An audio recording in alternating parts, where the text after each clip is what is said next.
اللهم صل وسلم وبارك عليه وعلى آله.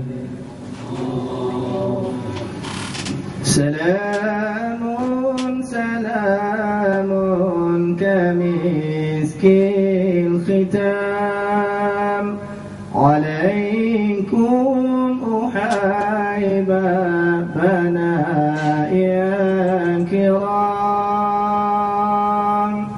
سلام سلام كمسك الختام عليكم أحبابنا يا كرام. سلام سلام كمسك الختام عليكم أحبابنا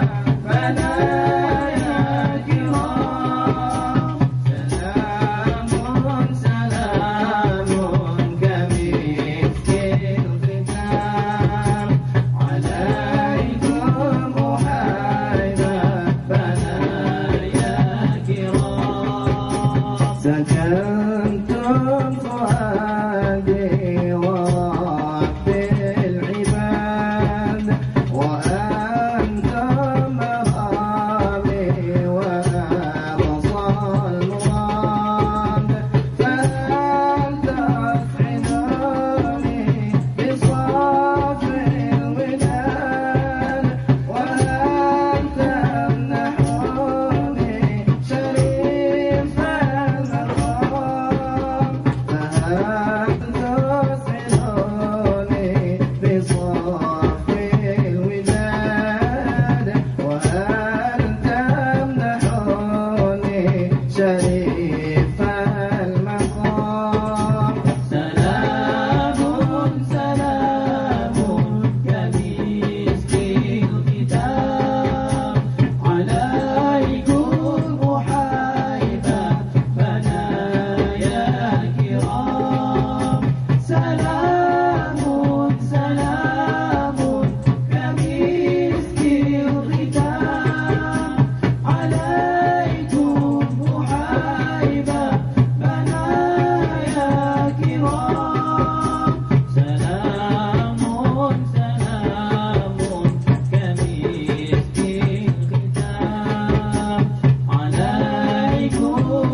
سلام كمسك الختام عليكم أحبابنا يا كرام. سلام سلام كمسك الختام عليكم أحبابنا يا كرام.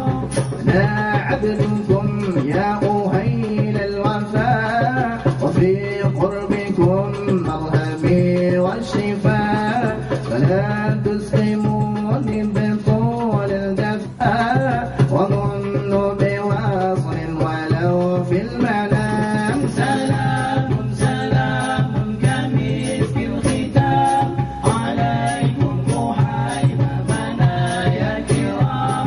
سلام سلام كمسك الختام عليكم أحبابنا يا كرام.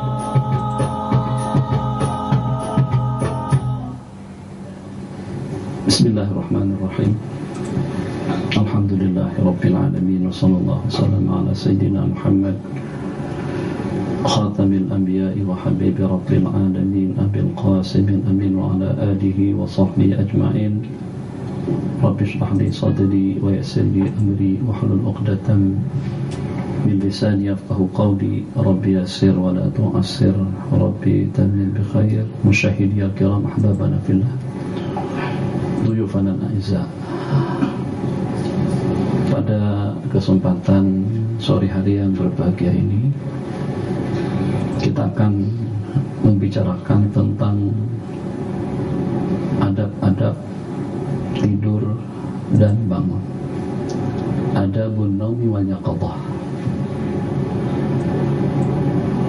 Kalau kita menghitung waktu yang kita gunakan dalam kehidupan kita sehari-hari, waktu kita untuk kita makan dan minum, masa kita berpakaian, masa kita beribadah, masa kita bersukan atau berolahraga, dengan waktu kita pada waktu kita tidur.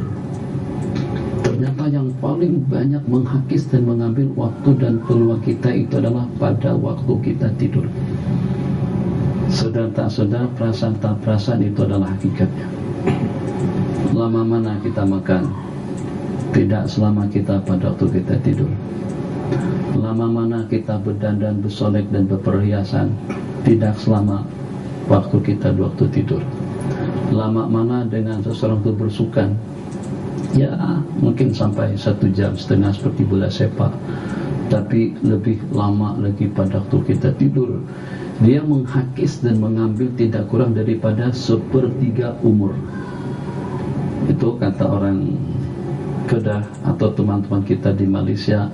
Tidak termasuk tidur di waktu ceramah, tidur di waktu khutbah, tidur di waktu pengajian, tidur di waktu kuliah. Itu kalau kita campur dengan yang itu, lebih daripada 8 jam. Kita sepakati poin yang pertama, bahwasanya tidur itu adalah merupakan salah satu daripada nikmat, salah satu daripada anugerah yang Allah bagikan, dan yang paling banyak menghakis waktu dan peluang daripada seseorang. Masya Allah, tabarakallah. Tapi satu benda yang agak pelik, ungkapan kata-kata daripada salah seorang sahabat. Ada sahabat Nabi berkata seperti ini, "Inni la arju fi manami ma arjuhu fi yaqadati." Inni la arju fi manami ma arjuhu fi yaqadati. Aku berharap atau mengharapkan semasa tidurku pada saat apa yang aku harapkan pada waktu aku jaga. Ini jaga yang positif, bukan jaga dengan gitar, bukan jaga dengan music, bukan jaga dengan keyboard, bukan jaga di padang golf, bukan jaga dengan hiburan. Tidak, jaga yang positif, jaga untuk kebaikan, dengan zikirnya, dengan tasbihnya, dengan ibadahnya, dengan sembahyangnya, dengan tilawahnya, dengan takmidnya, dan juga dengan doanya, dengan sedekahnya, kegiatan-kegiatan aktiviti yang positif yang ada nilai ibadah dan pahala di sisi Allah Jalla wa'ala. Jadi pertanyaan yang nampak agak pelik, macam mana dengan salah seorang sahabat Nabi? Sahabat yang berkenan itu adalah Sayyiduna Abu Musa al-Ash'ari radhiyallahu ta'ala anhu, yang mengharapkan dalam tidur beliau seperti apa yang beliau harapkan pada waktu kita jaga. Mana mungkin antara tidur dan jaga itu kita sama ratakan. Sebab kenapa? Sebab julukan kepada tidur itu disebut dengan akhul maut, saudaranya mati. Jadi kalau mati itu memang secara total mati, kita sudah tak perasan, mata kita tak nampak, telinga tak mendengar, mulut tak bercakap, kaki tidak melangkah, tangan tidak bergerak, semuanya tidak ada yang aktif. Itu pada waktu kita mati, total betul. Tapi seperti itulah juga hanya pada waktu kita tidur, yang walaupun masih juga kita bernapas, akan tapi mata kita tidak melihat karena kita pejamkan. Tapi ada mata terbuka, yang walaupun matanya terbuka tapi dia tidak nampak, telinga tidak mendengar, ajak bersimbang tidak mendengar. Kita letakkan benda di hadapan mata, tidak melihat. Tidak jauh berbeda dengan mati. Jadi dari sanalah perumpamaannya, an-naumu akhul mauti. Tidur itulah saudara daripada mati. Tapi macam mana sampai ada harapan yang semacam itu? Allahu Akbar. Baru beberapa saat terakhir ini saya dapat jawabannya, perumpamaan tidur dengan mati, dan juga harapan daripada sahabat agar aku mendapatkan sesuatu yang kuperolehi di waktu jagaku, aku juga dapat memperolehinya pada waktu aku tidur. Maksudnya ganjaran pahala. Rupa-rupanya harapan yang tadi itu bukan tanpa ada landasan, bukan tanpa titik dan juga ambilannya. Jadi kalau kita mengamal sejenak, tidakkah dengan kita diciptakan Allah untuk ibadah? Wa ma khalaqtul jinna wal insa illa liya'budun. Jadi pertanyaan, kalau memang aku ini diciptakan untuk ibadah, atas tujuan apa Allah ciptakan tidur? Bahkan tidur juga disebut di dalam ayat. Wa ja'alna laila wa ja'alna nahara ma'asya. Siang kami jadikan untuk ma'ash, malam untuk kita berehat, malam untuk kita tidur. Jadi kalau tidur, yang sebagaimana kita ketahui, pada waktu kita tidur memang kita sudah tidak sedar, macam mana boleh disamakan dengan ibadah satu, dan macam mana Allah ciptakan tidur, sedangkan pada waktu kita tidur itu jelas sekali sudah tidak senada dan tidak seirama dengan target dan matlamat Allah ciptakan manusia. Yang Allah ciptakan manusia itu adalah untuk ibadah. Jawabannya, Masya Allah, Tabarakallah, Allahu Akbar. Bismillahirrahmanirrahim. Menguap lagi 4-5-6 kali menguap. Mungkin sebelum sampai ke rakaat yang kedua, rakaat yang ketiga, sebelum tahiyat dah tumbang dah, dijatuh. Syukur-syukur kalau tertidurnya pada masa kita sujud. Kalau tertidurnya pada waktu kita tasyahud, lebih-lebih lagi kalau tertidurnya pada waktu kita sedang rukuk atau pada waktu sedang berdiri. Masya Allah, Tabarakallah. Rupa-rupanya tidur tadi itu adalah sebagai penyempurna daripada ibadah, penyempurna daripada aktiviti dan kegiatan kita, penyempurna daripada segala-galanya. Jadi sebelum jadi kita berehat sejenak, nanti kita sempurnakan. Hada wabillahi taufiq. Allahumma shalli ala sayyidina